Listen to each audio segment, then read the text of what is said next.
Hello बच्चों, educational math में आप सबका स्वागत है। कक्षा 10 की गणित प्रश्नावली 1.2 के पहले और दूसरे सवाल को पिछले वीडियो में हम हल कर चुके हैं। इस वीडियो में हम प्रश्न संख्या 3 से लेकर आगे सभी सवालों को हल करेंगे। तीसरा सवाल हमारा है, अभाज्य गुणनखंड विधि द्वारा निम्नलिखित पूर्णांकों के एचसीएफ और एलसीएम ज्ञात कीजिए। तो पिछले वीडियो में मैंने बताया है कि एचसीएफ और एलसीएम क्या होते हैं और इन्हें कैसे निकालना है। तो चलिए इस वीडियो में भी हम इसके पहले सवाल को हल करते हैं। पहला सवाल हमारा था 12, 15 और 21। इसका हमें एचसीएफ और एलसीएम निकालना है। चलिए हम पहले 12 का गुणनखंड कर लेते हैं। लास्ट में देखते हैं 2 है, यानी ये संख्या हमारी 2 से विभाज्य होगी। कितना होता है, 2 छक 12, 6 है तो फिर 2 से विभाज्य करते हैं, 2 3 6, 3 आया है तो इसको हम विभाज्य करते हैं, कितना आया 1। 15 है, 15 को निकाल लेते हैं। लास्ट में 5 है, यानी संख्या को हम 5 से डिवाइड करेंगे तो 5 3 15, 3 आया यानी 3 एकम 3। 21 है, इसका निकालते हैं तो 3 से डिवाइड करते हैं, 3 7 21, 7 आया, 7 एकम 7। तो लिखते हैं 12 का जो गुणनखंड आया है वो आया है 2 गुणे 2 गुणे 3, और जो 15 है, 15 का जो गुणनखंड आया है वो आया है 5 गुणे 3। 21 का जो गुणनखंड आया है वो आया है 3 गुणे 7। तो हम इसका पहले निकालते हैं एलसीएम। तो देखते हैं, ने बताया था कि एलसीएम में क्या होता है, जो दोनों पदों में मिले, जैसे 2 के बजाय यहाँ पे 3 पद हैं तो हमें देखना है जो तीनों में मिले उसको भी एक बार, जो 2 में मिले उसको एक बार, जो 1 में मिले उसको भी एक बार हमें लिखना रहता है। जैसे हमारा यहाँ पे 2 है और तो कहीं 2 है नहीं, तो इस 2 को हम एक बार लिख लेंगे। फिर 2 है तो 2 को हम फिर एक बार लिख लेते हैं। 3 देखते हैं तो तीनों में मिल रहा है तो इसको भी हमें एक ही बार लिखना है। 5 है, 5 को एक बार लिख लेते हैं, और 7 यहाँ है तो 7 को भी हम एक बार लिख लेते हैं। इसका गुणा कर लेते हैं तो कितना होता है, 5 7 35, 35 3 105, 105 का गुणा 2 से करते हैं तो ये हो जाता है 210, और 210 का गुणा करते हैं 2 से तो ये हो जाता है 420। तो ये हो गया हमारा एलसीएम। अब हम इसका एचसीएम निकाल लेते हैं। तो 12 का गुणनखंड करते हैं 2 गुणे 2 गुणे 3, 15 का करते हैं तो आता है 5 गुणे 3, 21 का करते हैं तो आता है 3 गुणे 7। एचसीएफ का अर्थ ये होता है कि जो हमारा, जैसे 3 पद दिए गए तो हमें तीनों में देखना है, 4 दिया जाता है तो चारों में देखना है, यानी जितने पद दिए गए हों सब में जो मिलती हो संख्या उसी को हमें लिखना है। तो देखना क्या है, 3 3 3 यानी सब में मिल रहा है। इसके अलावा 2 यहाँ है तो नीचे नहीं है, यहाँ 5 है तो ऊपर कहीं नहीं, यहाँ 7 है तो और कहीं 7 नहीं है, तो हम क्या लिखेंगे, एचसीएफ हमारा 3। तो ये हो गया हमारा आंसर। तीसरा सवाल हमारा है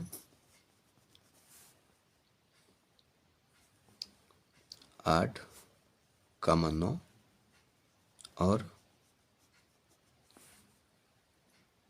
25। तो इसका गुणनखंड हम कर लेते हैं। तो 8 का गुणनखंड करते हैं तो कितना होता है, 2 चौके 8, फिर इसको 2 से डिवाइड करते हैं, 2 दूनी 4, 2 एकम 2। 9 का गुणनखंड करते हैं तो किससे कटेगा, ये 3 से, फिर 3 त्रिका 9। 25 का गुणनखंड करते हैं तो ये हमारा कटेगा 5 से, 50 हम 25, फिर 5 से, 5 एकम 5। तो यानी सबका हम निकाल लेते हैं तो 8 बराबर, 8 का जो गुणनखंड है उसको हम लिख लेते हैं 2 गुणे 2 गुणे 2। 9 का गुणनखंड ये हमारा है 3 गुणे 3। 25 का जो गुणनखंड है वो है 5 गुणे 5। तो इसका हम निकाल लेते हैं एलसीएम। तो एलसीएम में हम देखते हैं 3 बार हमारा 2 2 है जो कि अन्य किसी में नहीं है, इसको लिख लेते हैं। 2 बार हमारा 3 3 है, और 2 बार हमारा 5 5 है, 1 बार हमारा 1। सबका गुणा कर लेते हैं। 5 एकम 5, 5 हम 25, 25 तियाँ 75, 75 तियाँ हमारा हुआ 225, 75 तियाँ 225, 225 का गुना करते हैं तो 450 हो जाता है, 450 का गुना करते हैं तो 900 हो जाता है, 900 का 2 गुना करते हैं तो 1800 हो जाता है। तो ये हमारा हो गया एलसीएम का आंसर। अब हम निकाल लेते हैं इसका एचसीएफ। तो 8 का गुणनखंड था हमारा 2 गुणे 2 गुणे 2 गुणे 1। 9 का जो गुणनखंड था हमारा 3 गुणे 3 गुणे 1। 25 का जो गुणनखंड था हमारा वो है 5 गुणे 5 गुणे 1। इसका हम निकाल लेते हैं एचसीएफ। तो एचसीएफ में देखते हैं बाकी कोई भी अन्य पद हमारा किसी भी दूसरे या तीसरे पद में नहीं मिल रहा है, सिर्फ एक एक करके मिल रहा है। तो ये हमारा हो गया एचसीएफ आंसर। अब हम इसके चौथे सवाल को हल करते हैं। तो चौथा सवाल जो हमारा है वो है एचसीएफ, यानी जो पहला पद है वो 306 और दूसरा पद है 657, यानी इन दोनों का जो एचसीएफ आना चाहिए वो दिया गया है कि 9 है। और एलसीएम कह रहा है ज्ञात कीजिए। तो इस सवाल को हम हल करते हैं।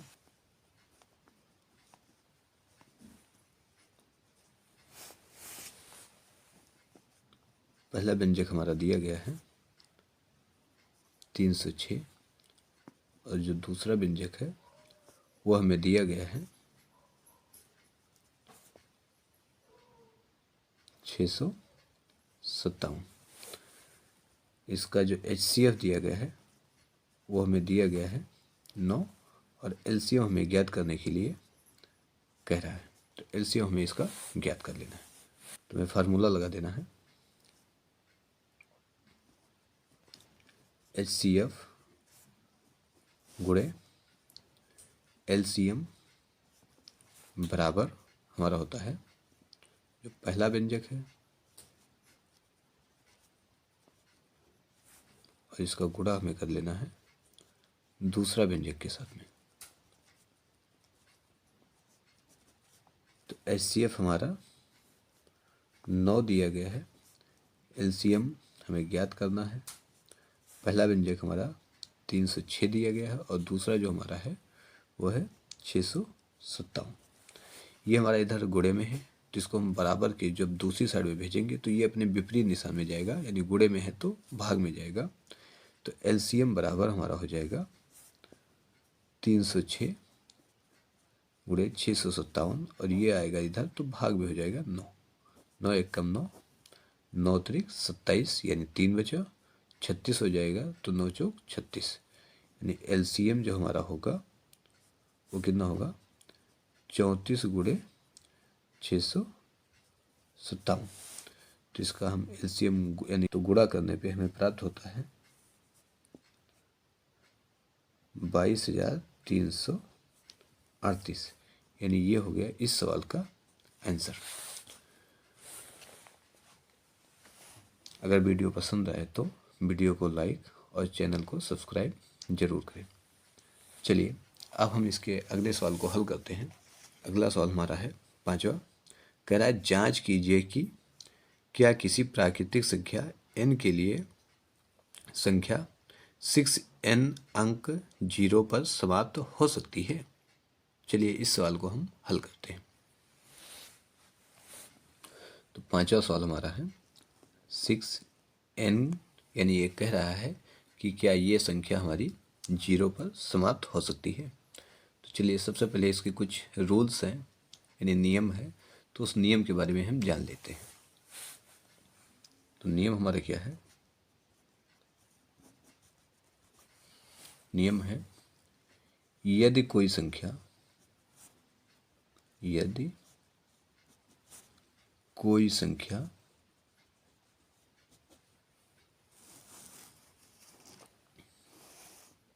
0 पर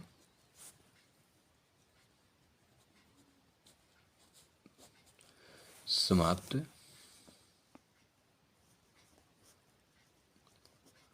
होना चाहती है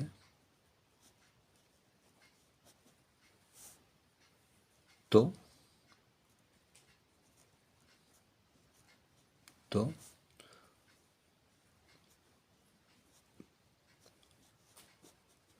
उसके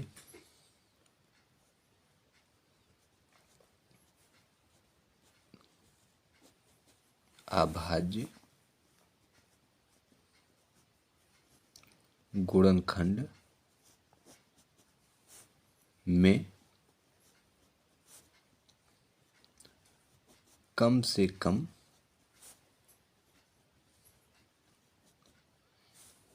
एक बार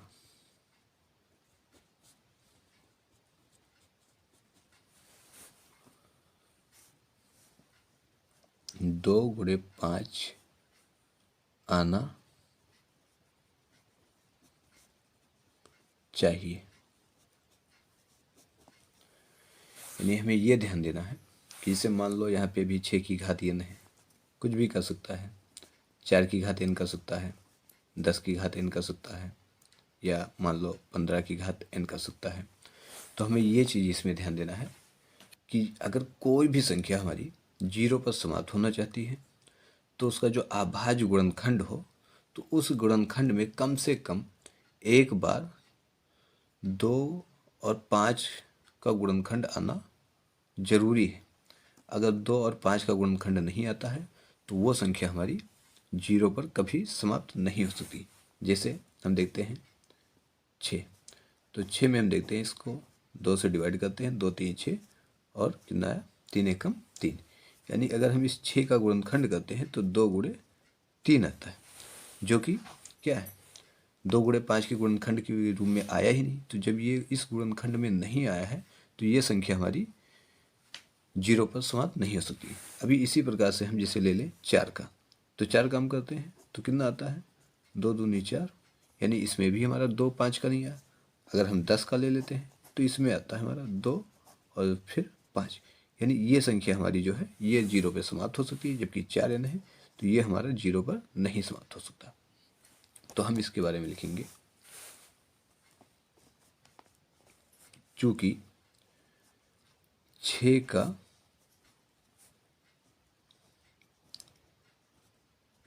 गुणनखंड करने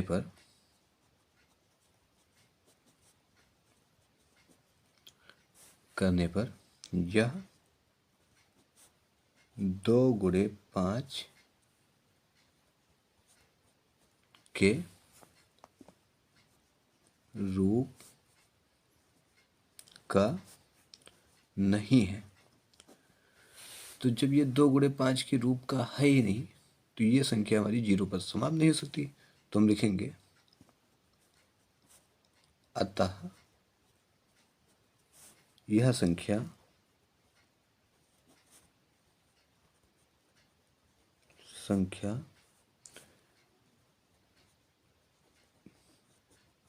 कभी भी 0 पर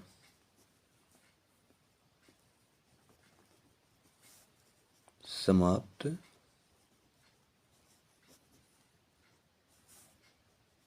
नहीं होगी। बस यही हमें लिख देना है और यही हमारा आंसर हो जाएगा। चलिए अब हम इसके अगले सवाल को हल करते हैं।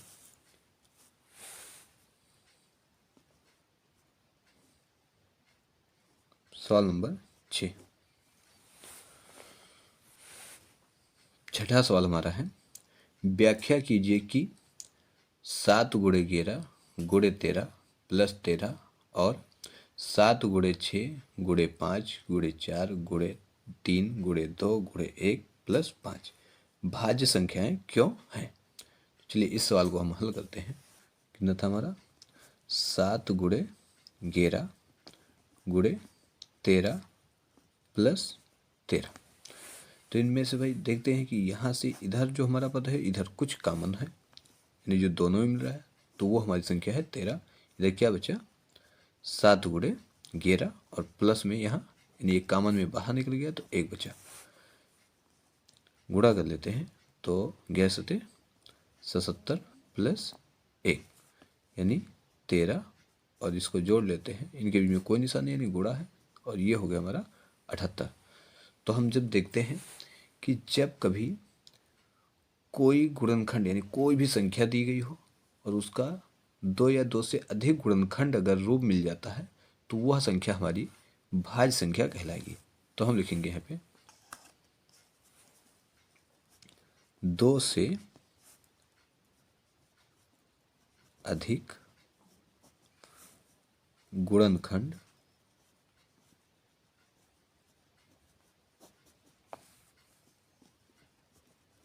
रूप होने के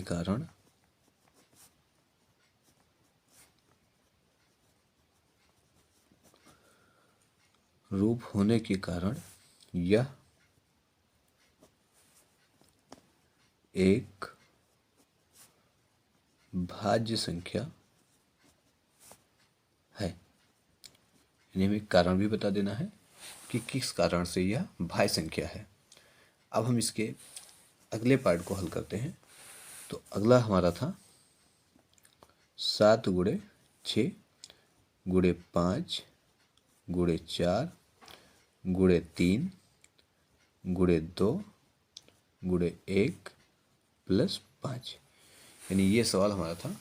तो इसको भी हम हल करके देख लेते हैं कि ये भाज्य है या अभाज्य है। तो देखते हैं कि दोनों में कुछ कॉमन मिल रहा है। तो कॉमन हमारा है 5। क्या बचा हमारे पास 7 × 6 × 4, क्योंकि 5 तो हमारा कॉमन में बाहर निकल आया। फिर × 3 और इन दोनों का गुणा कर लेते तो कितना हो जाता है। तो यहाँ पे हमारा बचेगा 1। इसका गुणा करते हैं तो कितना हो रहा है 7 × 6 = 42 और इधर गुणा करते हैं तो 4 × 3 = 12, 12 × 2 = 24 + 1। तो कितना होता है 24 × 2 = 48, 8 हासिल आया 4, 24 × 4 = 96, 96 × 4 = 100 + 1। यानी 5 गुणे इसको जोड़ लेते हैं तो कितना हो जाता है 1009। तो फिर से हमें यही चीज़ यहाँ पर भी दोहरानी है, क्योंकि इसके भी क्या है 2 से अधिक गुणनखंड रूप है। तो लिख देना है 2 से अधिक गुणनखंड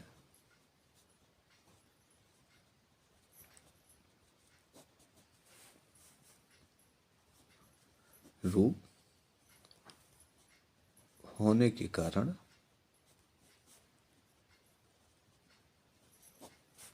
यह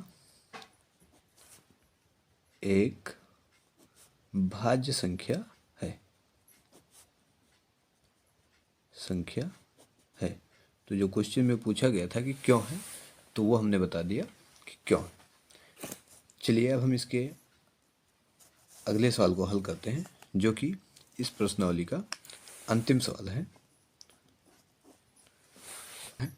किसी खेल के मैदान के चारों ओर एक वृत्ताकार पथ है। यानी कोई एक खेल का मैदान है जिसके चारों तरफ एक वृत्ताकार पथ है। पथ यानी रास्ता है। इस मैदान का एक चक्कर लगाने में सोनिया को 18 मिनट लगते हैं, जबकि इसी मैदान का एक चक्कर लगाने में रवि को 12 मिनट लगते हैं। मान लीजिए वह दोनों एक ही स्थान और एक ही समय पर चलना प्रारंभ करके एक ही दिशा में चलते हैं। कितने समय बाद वह पुनः प्रारंभिक स्थान पर मिलेंगे। चलिए इस सवाल को हम देखते हैं कि ये कोई हमारा वृत्ताकार एक खेल का मैदान है और यहाँ से ही सोनिया और रवि ये दोनों चक्कर लगाना स्टार्ट करते हैं। सोनिया को चक्कर लगाने में 18 मिनट का समय लगता है, जबकि रवि को चक्कर लगाने में 12 मिनट का समय लगता है। तो कह रहा है कि कितने समय बाद वो पुनः उसी स्थान पर एक दूसरे को मिलेंगे। तो यानी इसमें जब न्यूनतम दूरी की बात कर रहा है, तो जब न्यूनतम दूरी हो, न्यूनतम समय हो, तो वहाँ पे हमें क्या करना है, इसका एलसीएम ले लेना है। एलसीएम यानी लासा ले लेना है। अगर अधिकतम दूरी या ज़्यादा से ज़्यादा की बात करेगा तो हमें एचसीएम निकालना है, लेकिन यहाँ पे न्यूनतम की बात कर रहा है तो हमें क्या करना है, एलसीएम लेना है। तो 18 यानी ये 18 मिनट लग रहा था सोनिया को। तो देखते हैं दोनों 18, 3 × 3 = 9, 3 × 1 = 3 और रवि को जो 12 मिनट लग रहे थे उसका हम निकाल लेते हैं गुणनखंड विधि से। तो 2 छक 12, 2 3 6, 3 एकम 3। गुणनखंड है वो है 2 गुणे 3 गुणे 3, और 12 का जो गुणनखंड है वो है 2 गुणे 2 गुणे 3। LCM देखते हैं, दोनों में 2 मिल रहा है, एक बार और मिल रहा है, उसको लिख लेते हैं। दोनों में 3 मिल रहा है एक बार, और एक बार 3 हमें और मिल रहा है, उसको लिख लेते हैं। गुणा कर लेते हैं इनका। 3 त्रिक 9, 9 दूनी 18 और 18 दूना 36, यानी 36 मिनट बाद वह पुनः, यानी जहाँ से उन्होंने चलना प्रारंभ किया था, यानी उसी स्थान पर पुनः वो पहुँच जाएंगे। तो ये हो गया हमारा सातवें का आंसर।